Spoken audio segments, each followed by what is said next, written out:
안녕하세요. 오늘도 사연살롱을 찾아주셔서 감사합니다. 얼마 전 이혼을 한 40대 여성이에요. 첫사랑은 이루어지지 않는다고 하죠. 저 역시 그랬어요. 뭐든 처음을 함께했던 사람이라서 이별을 받아들이는 게 무척 힘들었죠. 새로운 연애를 할 때마다 늘 그 사람이 떠오르고 가슴 한켠이 아려왔거든요. 시련엔 시간이 약이라지만 첫사랑과의 이별만큼은 그렇지 않더라고요. 그렇게 가슴 깊이 꽁꽁 묻어둔 사람인데 20년도 더 지난 지금에서야 이렇게 다시 꺼내게 되었네요.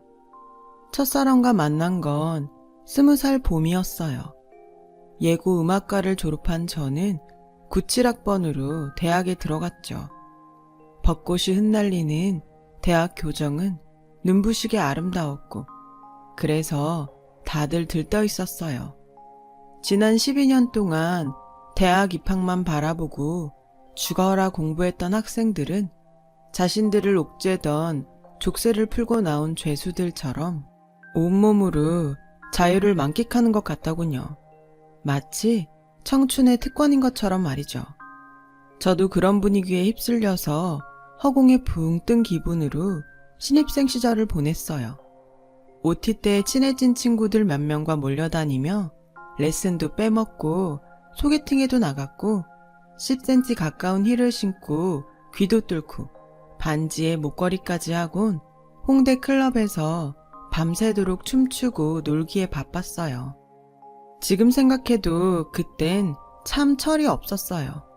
그렇게 노는 데 빠져 허송세월을 보내다 보니 첼로 연습을 거르기 일쑤였고 전공 실기 점수는 아주 바닥을 쳤죠.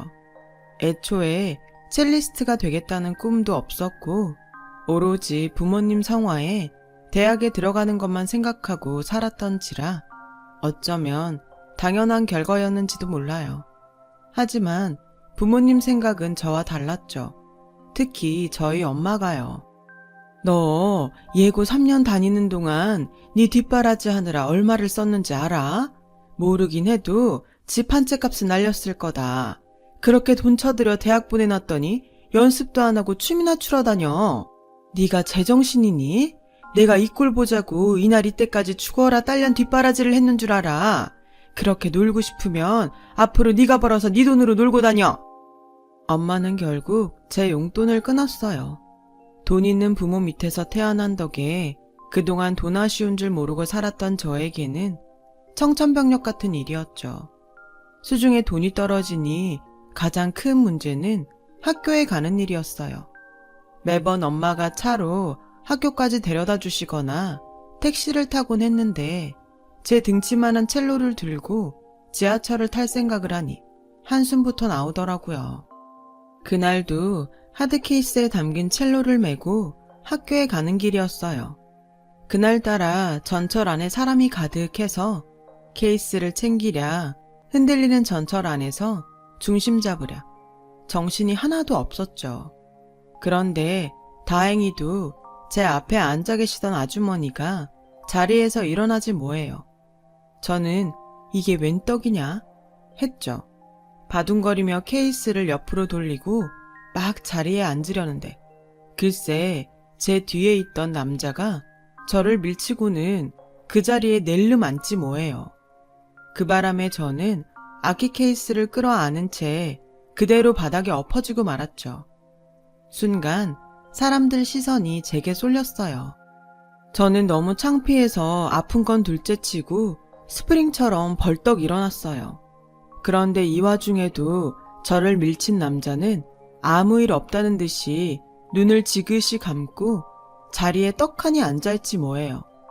지금이야 그런 일을 당하면 당장 한마디 하고 사과를 받아냈겠지만 그땐 어려서 그럴 엄두도 못 냈어요. 창피한 게 먼저였으니까요. 그런데 그때였어요. 당장 일어나시죠. 그리고 저 여자분한테 사과하세요.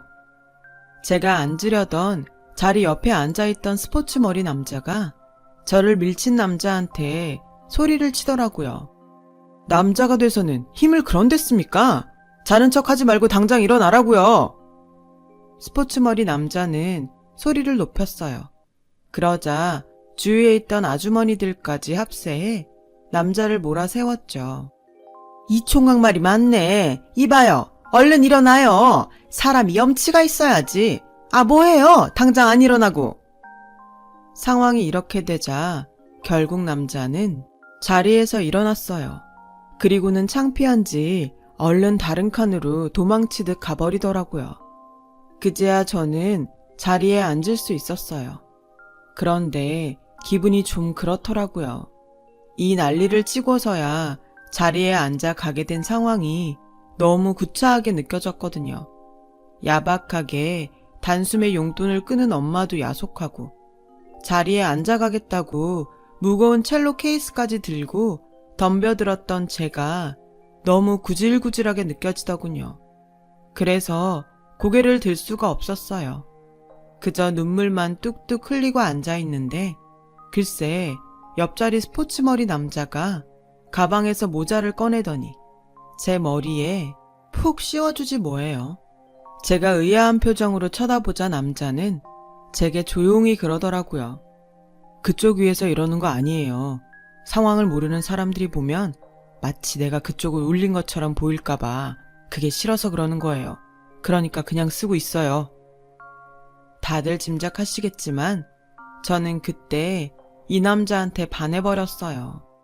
전철 안에 사람들이 들고 나는 동안 저는 옆자리 남자와 어깨를 나란히 하고 앉아 있었어요. 앉아있는 내내 심장은 두근거렸고 얼굴은 붉게 달아올랐죠. 그때는 몰랐는데 이 남자도 저처럼 그랬다더군요. 전철에서 내린 우리는 학교 정문까지 나란히 걸어가게 되었어요. 가는 방향이 같았거든요. 남자는 제 어깨에 맨 첼로 케이스가 무거워 보였는지 자기가 들어주겠다고 하더라고요. 사실 7살 때부터 첼로를 끼고 살아서 그 정도 무게는 혼자 감당할 수 있었지만 같이 걷고 싶은 마음에 선뜻 내주었죠.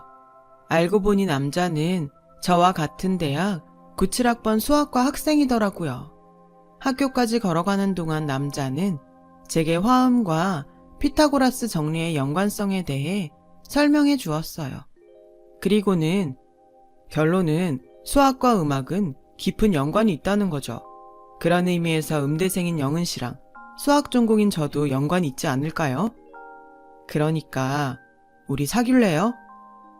돌직구 같은 남자의 대시에 당황했지만 이미 답은 정해져 있었어요. 그렇게 우리는 지하철에서의 인연으로 CC가 되었답니다.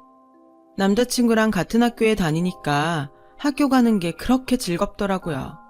대학 교정은 온통 데이트 장소가 되었고 학교 식당부터 도서관까지 둘이 있으면 어디든 좋았어요. 그리고 얼마 뒤 엄마는 착실하게 학교에 다니는 제 모습을 보시곤 다시 용돈을 주기 시작하셨죠. 그렇게 꿈같은 대학 생활이 이어졌고 1997년 겨울이 되었어요. 영화 접속의 흥행으로 서울 시내 곳곳은 접속 OST 중 하나인 살아보네, 사랑의 창가로 가득했죠. 해화동을 가도 카세트 테이프를 파는 거리 좌판에서 그 노래가 흘러나왔고 종로로 자리를 옮겨도 똑같이 그 곡이 흘러나왔어요. IMF로 힘겨웠던 1997년 대한민국의 거리 곳곳은 아이러니하게도 온통 사랑의 창가로 물들어 있었죠. 그날 홍대거리도 그랬고요. 드럭에서 노브레인 공연을 본 우리는 전철역으로 가기 위해 홍대 중앙통로를 따라 걸어 내려갔어요. 막 리치몬드 과자점에 다다랐을 때였죠. 뭐? 미국으로 유학을 간다고? 그동안 아무 말 없다가 갑자기? 글쎄, 남자친구가 뜬금없이 유학을 간다고 하지 뭐예요. 그동안 말 한마디 없었는데 말이죠. 전부터 계획했던 건데 어쩌다 보니 생각보다 일찍 떠나게 됐어. 그래서 말인데 우리 그만 만나자. 아무래도 유학 가면 적응하는데도 시간이 걸릴 거고 그러다 보면 자연히 너한테 소홀해질 거야. 괜히 여지 남기고 질질 끄느니 확실히 끝맺는 게 너한테도 좋을 것 같아. 미리 말 못해서 미안해. 이 남자는 처음 사귈 때 그랬던 것처럼 이별도 돌직구로 알리더군요. 순순히 이별을 받아들이긴 힘들었지만 그렇다고 길바닥에 서서 질질 짜며 바짓가랑이를 붙들고 매달리고 싶지는 않았어요. 제가 아무 반응이 없자 남자친구는 저를 두고 혼자 가버리더군요. 그렇게 크리스마스를 며칠 앞둔 상황에 저는 첫사랑한테 차였어요. 처음엔 실감이 안 나더라고요. 그래서 멍하니 길가에 서 있었는데 기다렸다는 듯이 길 건너 미화당에서 사랑의 창가가 흘러나오지 뭐예요. 그제야 제 눈에선 눈물이 터져 나왔어요. 한 번 쏟아진 눈물은 멈추지 않고 연신 흘러내렸고 전철역까지 가는 내내 저는 사람들의 시선을 견뎌야 했죠. 그렇게 알싸한 첫사랑의 아픔을 맛본 잔인한 1997년 겨울은 지나갔어요. 그리고 본격적인 시련이 불어닥쳤죠. IMF 여파로 저희 아빠 회사도 타격을 입었거든요. 그 시절을 살아본 분들은 다 아시겠지만 절대로 망하지 않을 것 같았던 은행도 맥없이 쓰러지고 세계화를 주도하던 대기업도 하루아침에 부도가 나버렸죠. TV를 켜는 게 두려울 정도였어요. 실크를 가공해 수출을 하던 아빠의 회사는 결국 98년도 가을 경영난을 이기지 못하고 파산해버렸어요. 다행히 외할아버지의 도움으로 살 집은 얻을 수 있었지만 수입이 없었기에 당장 먹고 살 길이 막막했죠. 결국 저는 휴학을 하고 아르바이트를 시작해야 했어요. 저처럼 돈이 궁했던 선후배들과 함께 예식장이나 행사장에서 연주를 하며 돈을 벌었어요. 처음에는 자존심도 상하고 혹시 아는 사람이라도 만날까봐 창피했지만 그렇게 번 돈으로 우리 세 식구가 먹고 살 수 있게 되자 그때부터는 창피함도 사라지더라고요.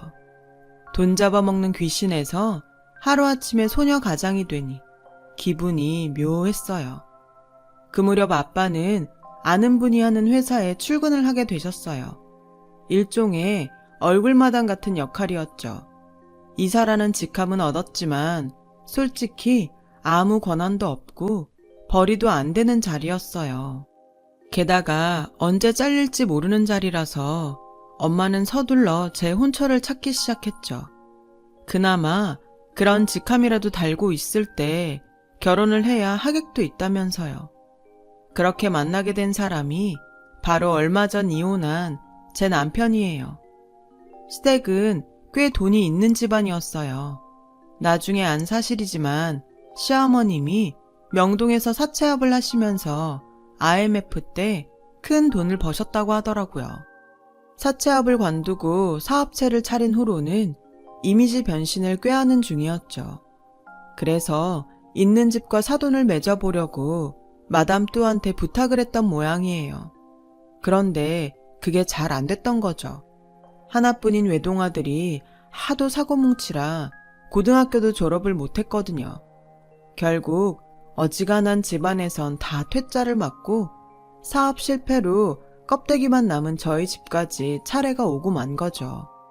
저도 그렇고 죽은 제 남편도 그렇고 돈 버는 재주만 있었지 배운 것도 없고 교양학원 담 쌓고 살았지 뭡니까? 돈 좀 굴리고 살다 보니 대놓고 무식하단 말들은 안 하지만 그런다고 모르나요? 며느리한테 딴 거 안 바랍니다. 그저 남들 앞에서 꿀리지 않게 내 아들 면만 세워줄 수 있으면 돼요. 혼수고 예단이고 필요 없습니다. 대학도 제가 마저 보내줄게요. 대학을 보내주겠다는 시어머니의 말에 저희 부모님은 만감이 교차하는 듯 했어요. 그날 밤 안방에서는 엄마의 울음소리가 새어나왔고 집만 안 망했다면 외동딸을 이런 식으로 시집 보내진 않을 거라는 아빠의 푸념도 들렸죠. 그래서 저는 안방으로 들어가 부모님께 결혼하겠다고 말씀드렸어요. 돈 있는 집이라 고생할 일도 없고 게다가 대학도 보내준다잖아. 근데 뭐가 문제야. 학벌이니 뭐니 따지고 결혼해도 사니 못 사니 하는데 서로 필요에 의해 하는 결혼이 오히려 낫지 않아? 그러니까 이 결혼 하게 해줘. 저는 마음에도 없는 소리를 했어요.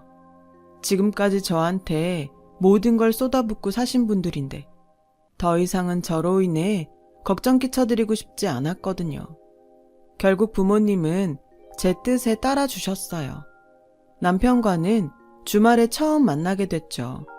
만나기 전부터 남편에 대해 안 좋은 얘기를 들었던 터라 솔직히 기대는 안 했어요. 그런데 만나보니 사람이 소문과는 전혀 다르더라고요. 격식을 차리거나 매너가 몸에 밴 사람은 아니었지만 나름 저를 배려하는 모습도 보였고 무엇보다 솔직했어요. 그런 꾸밈 없는 모습이 보기 좋더라고요. 그래서 바로 결혼을 진행하게 됐어요. 비록 서로의 필요에 의한 일종의 정략 결혼이었지만 저와 남편은 사이가 괜찮았어요. 서로의 사정을 다 알고 시작한 결혼이라 오히려 마찰도 적었고요. 그리 나쁘지 않은 결혼이라 생각했죠. 그런데 결혼하고 반년이 다 되도록 시어머니한테선 복학 얘기가 없었어요. 그래서 남편한테 얘기를 꺼냈더니 원한다면 당장 다음 학기부터 등록을 해주겠다고 하더군요. 그런데 남편한테 그 얘기를 들은 어머님이 집으로 찾아오셨지 뭐예요. 너는 참 염치도 없다. 등록금이 한두 푼 하는 것도 아니고 레슨비로도 따로 내야 한다던데 그런데도 그걸 꼭 해야겠니? 막말로 네가 첼로 한다고 돈이 나오냐 쌀이 나오냐. 결혼할 때 몸뚱이만 딸랑 들고 와서는 어떻게 대학 보내달란 소리를 하니. 따박따박 네 욕심 챙길 생각 그만하고 며느리 노릇이나 제대로 해. 사람이 화장실 들어갈 때 다르고 나올 때 다르다더니 시어머니는 자신 입으로 한 약속도 지키지 않았어요. 문제는 그것뿐만이 아니었죠. 혹여 제가 친정에 돈이라도 보낼까봐 마치 저를 주인집 곳간 넘보는 도둑년 보듯 하셨어요. 툭 하면 가계부 검사를 하시고 수시로 통장 내역까지 보자고 달려드셨죠. 제가 세일하는 블라우스라도 하나 사면 돈 한 푼 못 버는 게 돈 아까운 줄 모른다시며 한 소리 하기 일쑤였고요. 그래놓고는 혹시라도 남편 귀에 얘기가 들어갈까봐 제 입단속을 하는 것도 잊지 않으셨죠. 그렇게 저는 복학은 꿈도 못 꾼 채 참고 살아야 했어요. 돈 많은 시댁 덕에 저는 동창들한테 부러움을 샀지만 실상은 10,000원짜리 한 장도 마음대로 못 쓰고 살았어요. 그래도 제 편을 들어주는 남편 덕에 결혼 생활을 이어갈 수 있었죠. 죽고 못 사는 인꼬 부부는 아니었지만 그래도 지금껏 살면서 큰 싸움 한번 안 하고 살기도 했고요. 그런데 알고 보니 제가 속았더라고요. 글쎄 남편이 결혼 후에도 숱한 여자들과 사실혼 관계를 맺으며 만나왔지 뭐예요. 그 뒤처리는 늘 어머님 몫이었고요. 그런데 이번 여자는 만만치 않은 여자였던 거예요. 조폭과 연결된 꽃뱀이었거든요. 안 그래도 회사 사정이 안 좋은 판에 내연녀가 제게 사실을 폭로하겠다며 엄청난 위자료를 요구하자 남편이 결국 제게 모든 사실을 실토하게 된 거예요. 저는 며칠 동안 배신감에 진저리 치며 눈물로 지새워야 했어요. 그동안 저를 구박하던 시어머니는 꼬리를 팍 내리고 울면서 매달리더군요. 이혼만은 안 된다며 못난 아들과 함께 평생 사죄하는 마음으로 살겠다고요. 솔직히 남편한테 마음은 이미 떠났지만 그렇다고 이혼할 용기는 없었어요. 15년 넘게 전업주부로만 살아온 데다가 전공인 첼로를 놓은 지도 오래돼서 당장 돈벌이를 할 자신도 없었거든요. 그래서 딱히 결정을 못 내리고 있었는데 사건이 터진 거예요. 친정 엄마한테 전화가 왔더라고요. 글쎄 아빠가 입원 중인 요양병원으로 사채업자가 찾아왔다지 뭐예요. 남편이 친정집을 담보로 1억을 빌렸다며 밀린 이자를 내놓으라고 말이죠. 전화를 끊고 남편한테 전화를 했지만 받지 않더라고요. 시어머니도 마찬가지였고요. 하는 수 없이 저 혼자 아빠가 계신 요양병원으로 달려갔어요. 몇 년 전 뇌졸중으로 쓰러지신 뒤 언어 장애가 생긴 아빠는 저를 보자마자 뭔가를 말씀하시려고 애를 쓰셨어요. 하지만 마음만 급할 뿐 전혀 알아들을 수가 없었고 당신도 답답하신지 급기야 아이처럼 엉엉 우시더군요. 그 모습을 보니 미쳐버리겠더라고요. 딸 자식이라고 하나 있는 게 병든 아빠를 이렇게까지 고생시키나 싶었죠. 그래서 바로 남편한테 문자를 보냈어요. 당장 아빠가 계신 병원으로 오지 않으면 경찰에 신고하겠다고요.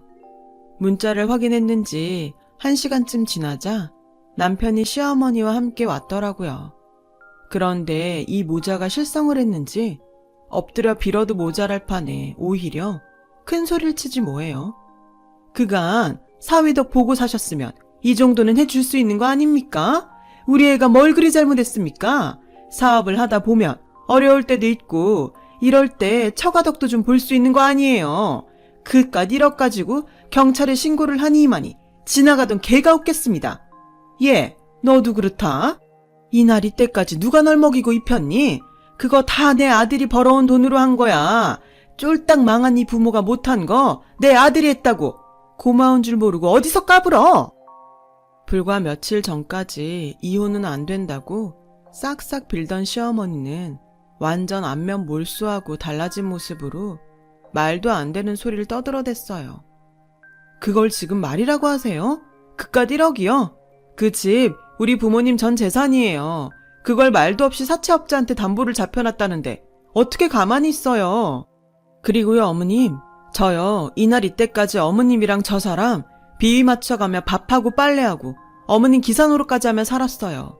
제 밥값은 충분히 하고 살았다고요. 입은 삐뚤어져도 말은 바로 하셔야죠. 우리 부모님이 언제 사위덕을 보고 살았다고 그러세요? 당신도 입 있으면 말해봐봐. 우리 엄마한테 용돈 한 번 드린 적 있어? 우리 아빠한테 셔츠 한 장이라도 사드린 적 있냐고. 툭하면 사업하느라 바쁘다고 핑계대며 명절엔 코빼기도 안 비춰놓군. 하긴 여자들 만나 딴 살림 차리느라 처가에 갈 시간이나 있었겠어? 저는 참다 못해 아빠 앞에서 남편의 외도 사실을 꺼냈어요. 그러자 아빠는 화가 잔뜩 난 나머지 침상 옆에 있는 각티슈를 힘겹게 남편한테 던지셨어요. 근데 그 모습에 남편이 피식 웃지 뭐예요. 뭐 이렇게 된 거 할 수 없네. 안 그래도 너랑 어떻게 정리하나 걱정했는데 잘 됐다. 이참에 다 터트리고 이혼하지 뭐. 그 사람이 내 애 가졌다더라. 나도 여기 오는 길에 연락받고 알았어. 진작 알았으면 구차하게 너한테 빌고 그런 일 없었을 텐데 말이야. 그러니까 깔끔하게 이혼하고 끝내자. 태도가 180도 달라진 건 이 때문이었죠. 파렴치한 모자의 모습에 치가 떨렸어요. 정말 인간이 끝까지 가는구나. 어머님도 그러는 거 아니에요. 자식이 잘못하면 옆에서 말리지는 못할 망정 어떻게 똑같이 그래요? 그러니 이 사람이 뭘 보고 배웠겠어요? 이혼이요? 등 떠밀지 않아도 해요. 그리고 당신 인생 그렇게 살지 마. 아무리 본 거 없이 자랐어도 인생 그렇게 막 사는 거 아니야. 인간으로 태어났으면 짐승보다 나은 게 있어야지. 그래야 사람 새끼지. 이년이 미쳤나? 어디서 기어올라? 따지고 보면 내가 밖에서 바람핀 건 다 너 때문이야. 네가 애만 낳았어 봐. 내가 밖에서 살림을 차렸겠냐? 애도 못 낳는 주제에 어디서 대들어? 너야말로 뭣도 모르는 주제에 어디서 잘났다고 떠들어? 무식해도 정도가 있어야지. 그 여자가 그러디? 그 애가 네 애라고? 너 무정자증이야. 지금껏 애 안 생긴 거 네 탓이라고. 불쌍해서 말 안 하고 덮어줬더니 아주 꼴값을 하는구나. 너 그년한테 속은 거야. 못 믿겠으면 나 다니던 브링클리닉에 가서 물어보든가. 거기 네가 받은 검사 결과 있으니까 내친 김에 네 말대로 이혼하자. 그런데 계산은 똑바로 해야겠지? 우리 부모님 집 담보로 1억 빌렸다고? 너 그거 형사 고발감이야. 문서 위조에 절도죄까지 적용된다고. 네 입으로 그 여자랑 관계도 인정했으니 유책 배우자라는 것도 증명됐네. 아, 유책 배우자가 뭔지는 아니? 너한텐 이혼하자고 나댈 자격이 없단 얘기고 나한테 위자료도 물어야 된다는 뜻이다. 이 똥멍청이야. 어머님도 잘 들으셨죠? 저 바로 소송 들어갈 테니 멍청한 아드님이랑 소장 받을 준비나 하세요. 그러자 기세등등하게 찾아왔던 모자는 사색이 돼서는 발광하기 시작했어요. 그 바람에 병원 보안 직원들이 달려와 남편과 시어머니를 병실 밖으로 끌고 나갔고요. 그리고 얼마 뒤 저는 변호사를 선임해 소송을 진행했어요. 현재 이혼 소송은 끝이 나서 남편과 저는 법적으로 남남이 됐고 위자료도 받아낼 수 있었죠. 나머지 소송은 아직 진행 중에 있고요. 그런데 얼마 전 아빠가 계신 병원에서 뜻밖의 얼굴을 보게 됐지 뭐예요. 20여 년 전 이별했던 제 첫사랑이었죠. 그 사람 어머님이 저희 아빠랑 같은 병원에 입원해 계시더라고요. 처음엔 몰라볼 뻔했어요. 그동안 살도 많이 붓고 안경까지 껴서 많이 변했더라고요. 정원 벤치에 앉아 잠깐 얘기를 나눴는데 그 사람이 그러더라고요. 그땐 그렇게 헤어질 수밖에 없었다고요. 97년 당시 그 사람네 역시 많은 집들이 그랬듯이 아버님이 보증을 잘못 써는 바람에 온 가족이 거리로 내몰렸고 그 충격으로 쓰러진 아버님의 병원비를 대하해서 학교도 그만둔 채 과외와 막노동을 하며 돈을 벌어야 했었대요. 제게는 차마 그 말을 할 수 없어서 유학 떠난다는 거짓말을 했던 거고요.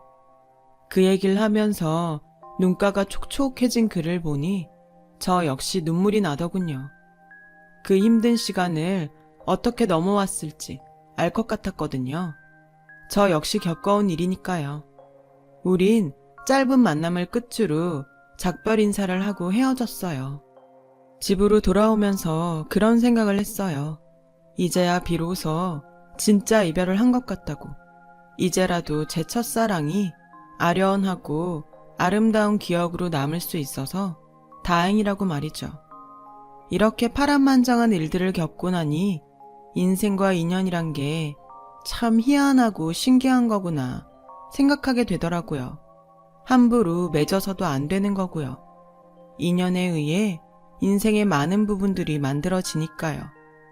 꼭 배우자나 연인이 아니더라도 좋은 인연을 맺고 좋은 사람들과 살아가고 싶다는 생각을 합니다. 지금까지 제 사연을 들어주셔서 감사합니다. 여러분의 곁에 소중한 인연들이 함께 하시길 바래요. 여러분, 사연 댓글에 응원과 현명한 조언 부탁드려요. 좋아요와 구독은 저에게 큰 힘이 됩니다. 오늘도 좋은 일 가득하세요.